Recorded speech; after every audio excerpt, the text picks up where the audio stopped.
सनम बेवफा सनम बेवफा. थांबा थांबा, मी नाही असं बोलत काय. आपला मिरचीचा रासाच काहीतरी बोलत असेल, मला तर असंच वाटतं. कारण काय त्याला जसा लावला आहे तशी मी त्याला बघायला पण आलो नाही. फक्त आधीत मला वाटते हे वरती टेरेसवरती कृषूला खेळवायला येत होते ना, तेव्हा त्याला पाणी वगैरे टाकून जात होते. त्याच्यामुळे आज विचार केला की झाडाला एकटा ठेवण्यापेक्षा त्याला काहीतरी आपण जोड देऊ, सोबतीला देऊ, त्याला 2-3 झाडं अजून लावू. तर इथं माती घेतली. माती आम्ही हलवल करून वरती थोडीशी आणून ठेवले. आता ही माती घालते. आपल्या ग्रो बॅग्स ज्या आल्यात त्या ग्रो बॅग्समध्ये मी मस्त अशी माती भरते. माती भरून झाली की मस्त बघा, मी इथे आपल्या ज्या मी सीड्स मागवल्यात त्याच्यापैकी मी आणलेले आहेत व्हाईट कांदा आणि आपला लालवाला कांदा, दोन्ही आणल्यात. व्हाईट आणि लाल कांदा हे दोन्ही बिया आणल्यात मी. आणि मी काय करणार आहे, व्हाईट आणि लाल कांद्याच्या बिया एकत्रपणे मी घालणार आहे. पहिला इथे वरती त्यांची रोपं मी तयार करून घेणार आहे. त्याच्यानंतर यांना मी आपल्या शेतामध्ये ट्रान्सफर करू, म्हणजे शेतामध्ये यांना लावू.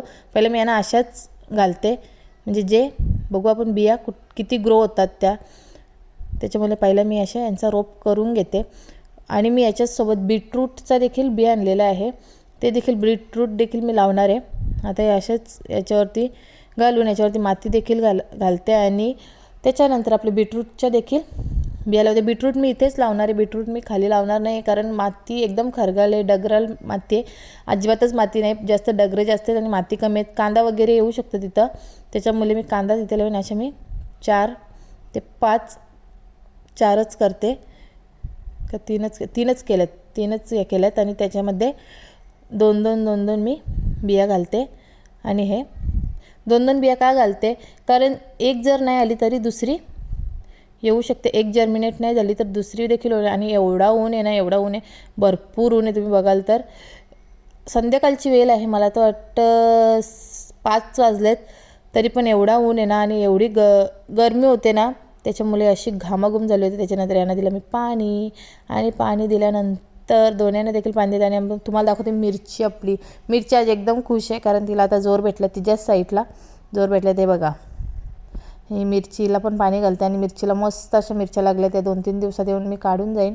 हे बघा, इथे एक आहे, त्याच्या मागे आहे आणि त्याच्या मागे पण दुसऱ्या मिरच्या आहेत. त्या छोट्या आहेत, 2 मिरच्या मोठ्या आहेत आणि बाकी या छोट्या आहेत. आत्ता यांना सर्वांना पाणी मस्त घालून घेतला आणि आता आपली मिरची काही दुखी होणार नाही, कारण तिला पण जोर भेटला. आणि आता अजून मला काम आहेत, अजून खाली जाऊन आपल्या भुईमुगाच्या शेंगांसाठी देखील मला भरणीसाठी माती आणायची आम्हाला. आणि आत्ता जातो खाली आपला सर्व सामान घेऊन, बादली, आपलं स्टँड वगैरे घेऊन जातो खाली. चला भेटूया नेक्स्ट व्हिडिओमध्ये. Bye bye.